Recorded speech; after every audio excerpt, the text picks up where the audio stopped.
Hi everyone, my name is Taryn, and I make a lot of Stranger Things and Byler related content. So basically, if you have been around, then you know my last channel.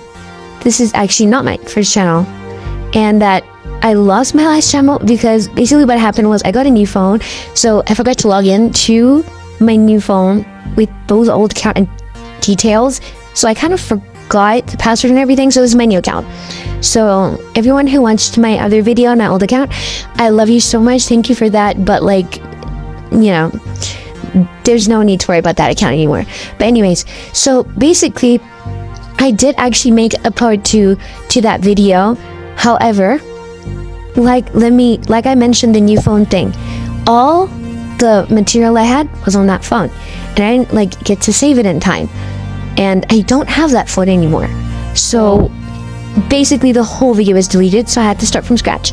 So I decided that I was just gonna make an entirely new video with an entirely new concept, because yes, while I know everyone would love a part 2 or whatever, I just can't do that. Literally I had 9 minutes from that video, and even that was kind of tiring, so I just decided to make a whole new video. But anyways, I hope you like this. I put my whole heart into this, and I will put a timestamp if you're not interested in this whole little vent thing to when the video actually starts. Anyways, thank you for your support.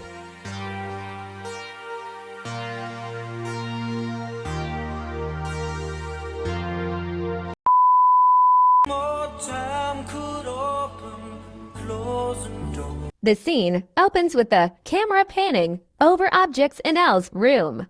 And in the background, a drawing of Mike's name is seen right. As the lyrics singer, little more time could open closing doors. Also, there is a rainbow, drawn right under his name.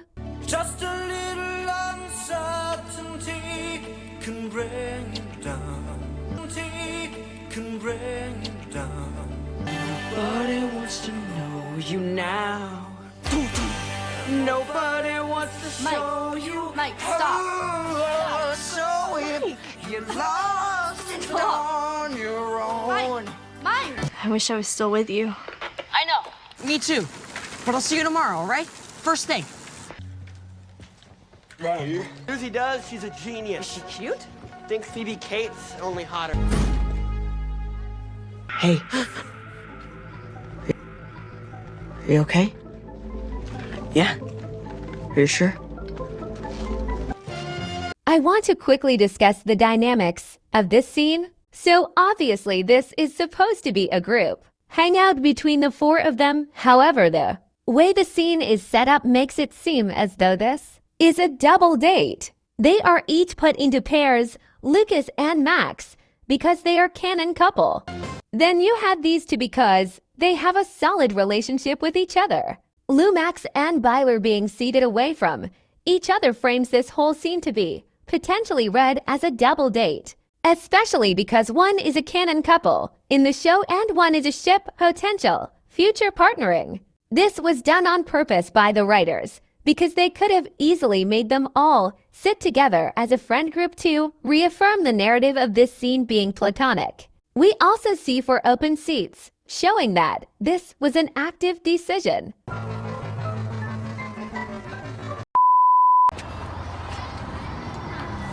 I dump your ass.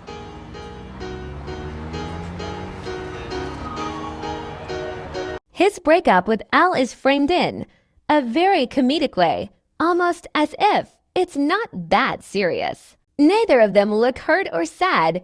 If anything, he looks annoyed or inconvenienced. Versus this. It's really cool. We're just not in the mood right now. Yeah, Mike, that's the problem. You guys are never in the mood anymore. You're ruining our party. That's not true. Really? Where's Dustin right now? See? You don't know and you don't even care, and obviously he doesn't either, and I don't blame him. You're destroying everything, and for what? So you can swap spit with some stupid girl? Elle's not stupid. It's not my fault you don't like girls. This is projection from Mike. It is confirmed that Mike is not homophobic and is unaware of Will's sexuality. So for him to say this unprovoked is out of character unless he is projecting his own feelings. I'm not trying to be a jerk, okay? But we're not kids anymore. Mike's idea of growing up is getting a girlfriend and liking girls. He sees his feelings for Will as childish and feels like he's being left behind for not being able to discard them. He somewhat blames Will for this and as a result ends up snapping and projecting these feelings onto Will. It is getting harder to bottle up his feelings. I mean, what did you think, really? That we were never gonna get girlfriends? That we were just gonna sit in my basement all day and play games for the rest of our lives? Yeah. Yes, I did. I really did. Will, come on! Hey, don't worry about it, okay?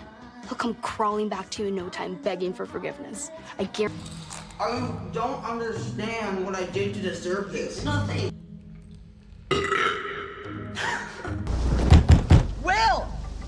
Will, I'm sorry, man, all right? I was being a total asshole. Please, can you just come outside and we'll talk? Will! This parallel is made intentionally by the writers to force the audience to question the nature of Will and Mike's relationship. This is also another way to emphasize that Mike's relationship with Will is not like his relationships with any of the other characters, including Elle. Boys only. Seriously? Just trust me on this one. Mike and Will are the only ones who say things like this in the show. Also notice how after Mike says that, the camera pans back to Max, who is wearing a rainbow shirt.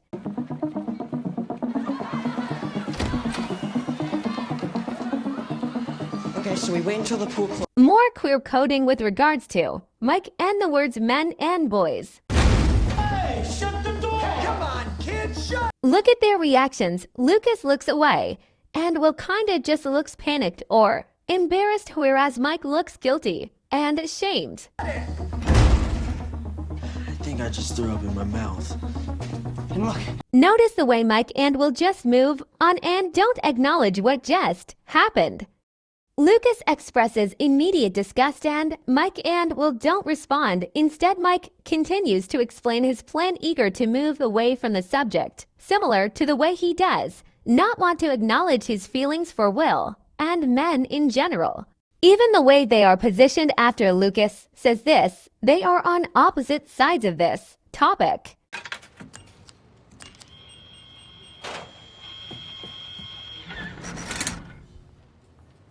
Much like him, the candy won't come out. Come on, you piece of shit!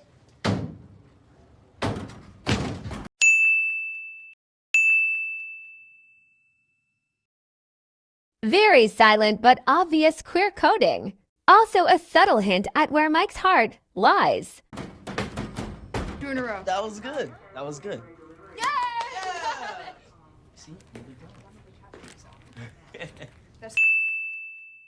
M&M's.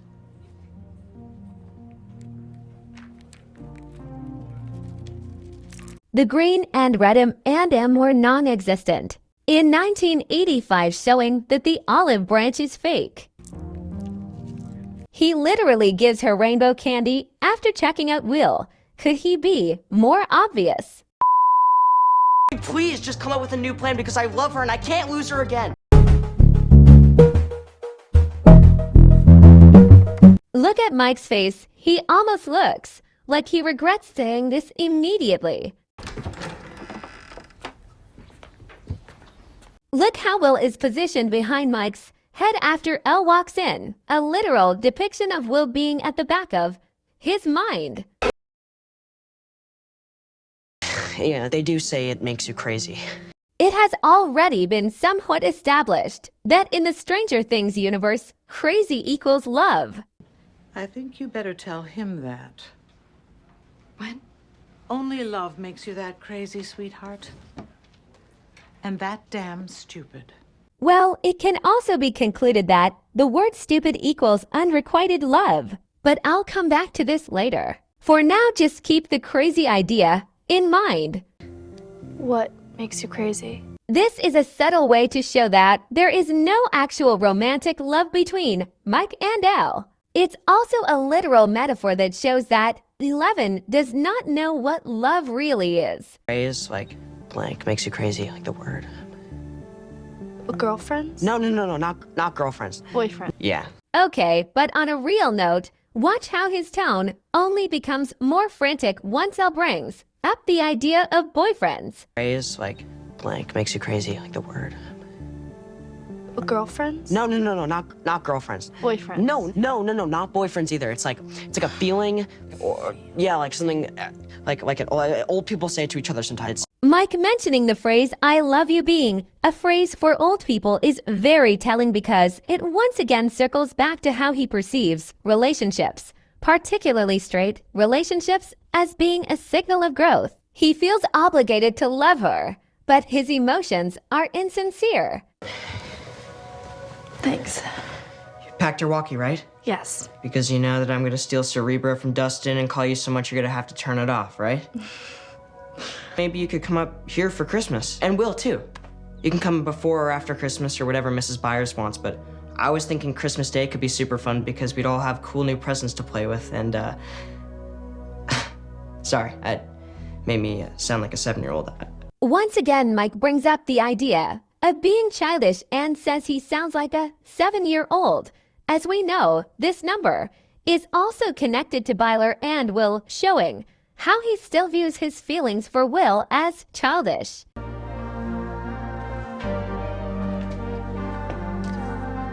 I love you too.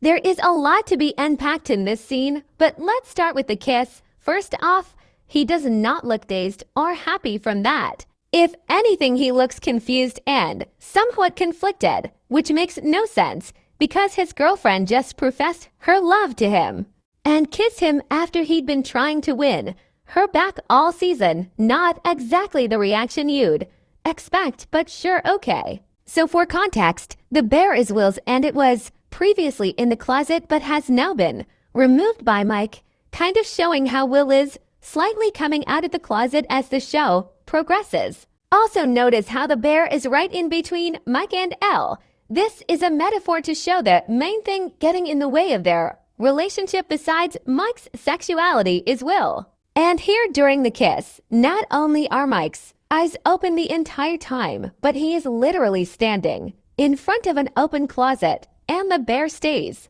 between them throughout all of this, foreshadowing that will probably come between them more in the future. That's the donation box. I know. I'll just use yours when I come back. I mean, if we still want to play. Yeah, but what if you want to join another party? Not possible. I know I said this isn't a proof video, but you can't tell me there was nothing there. That interaction was flirty as hell. For so long, Notice how the camera focuses on Mike and Will's hug, showing to clips of them hugging. They both linger in their hugs, not wanting to let go of the other. They even make a point to show Will gracing Mike's arm. Jesus. The truth is, for so long, I'd forgotten what those even were. I've been stuck in one place. Hopper says this about feelings and the camera pans to Will, Mike, and Max. This rings true to Mike and Will because they've spent so much time trying to conceal their feelings and bottling up their emotions. This also applies to Max, particularly in season 4, after she isolates herself from everyone. The place in question is the closet. This also applies to Mike. The camera panning to both of them during this line is intentional. I guess I've been feeling distant from you. Like you're pulling away from me or something.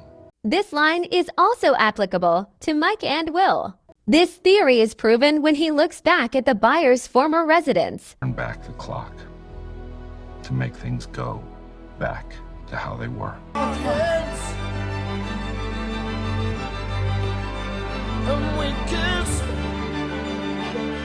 Notice how both scenes are related to Will leaving in some way.